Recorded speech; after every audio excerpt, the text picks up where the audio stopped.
Hey guys, welcome to the Simplify Your Life podcast. It's Coach Simona and I'm glad you decided to tune in.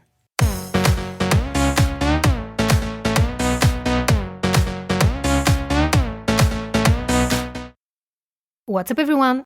In today's podcast episode, we're going to focus on how to practice Stoicism for beginners. And I will share with you 3 ways you can implement Stoicism into your daily life starting today.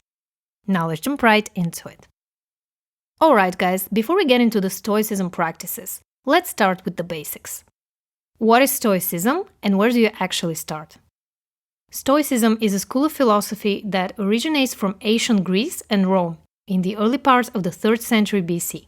According to its teachings, the path to happiness for humans is found in accepting the moment as it is, by not allowing yourself to be controlled by your emotions and using your mind to understand the world. One of the things I love about Stoicism the most is that it was deliberately created to be understandable, actionable, and useful. There are the so-called Big 3 Stoics: Epictetus, Marcus Aurelius, and Seneca. All of their teachings are extremely valuable, so I suggest you start your journey by reading one of their books.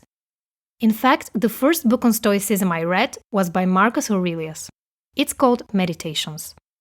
It's all about learning how to practice mindfulness, objectivity, humility, integrity, forgiveness, and last but not least, understand and accept the impermanence of life. All of these are Stoic values that you will learn more about in this episode. But I suggest you start by reading the book or listening to it on audio. If you want to grab an audiobook of your choice for free, visit bit.ly/stoicismbooks. This episode is not sponsored by Audible. I just love their selection of books on Stoicism, and they also have meditations by Marcus Aurelius. I will link it below. Now let's get into my favorite Stoicism practices for beginners. Number 1. Practice poverty. I learned about this practice from Tim Ferriss. In fact, he introduced me to Stoicism in the first place, about 5 years ago. Now, what does practicing poverty mean? It's all about practicing the worst-case scenario in real life, by exposing yourself to pain and uncomfortable situations so that you can build resilience and develop a tolerance for the unavoidable pain and disruption that life inevitably brings to all of us. Here are a few ways I practice poverty in my life by getting into uncomfortable situations. I sometimes go out with old, stained clothes that have holes in them to break my attachment to material possessions and the way that people perceive me. Another practice I really like is intermittent fasting, or sitting with my desire to eat something in particular until it goes away.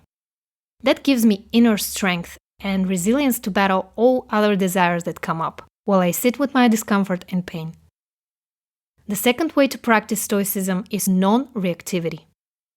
Non-reactivity is all about developing an internal locus of control, which means you believe that you take full responsibility for everything that happens in your life and accept reality for exactly what it is. I practice non-reactivity by letting go of trying to control things that are out of my control and immersing myself in reality. I let all my emotions and thoughts flow through me without engaging.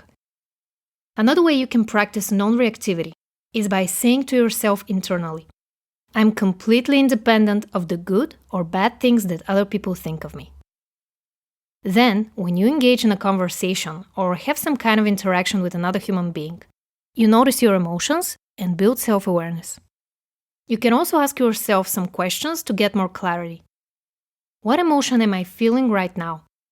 What did this person say that triggered such an emotional response from me?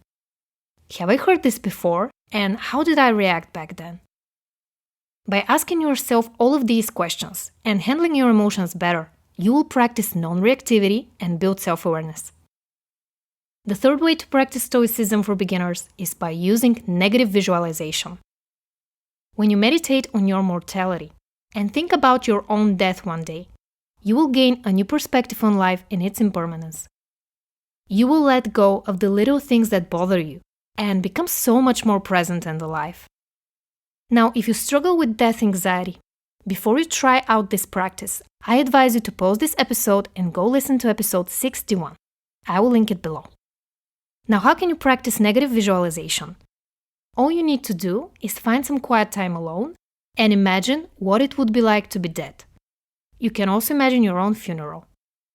I know this isn't a pleasant exercise, but if you become a master of your death anxiety, you will be able to endure anything that life throws at you. Knowing that you may die at any given moment will give you the desire to live, to leave something behind, to be kinder and more generous with others.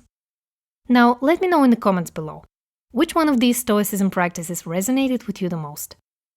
Thank you so much for listening. If you enjoyed this episode, please like it.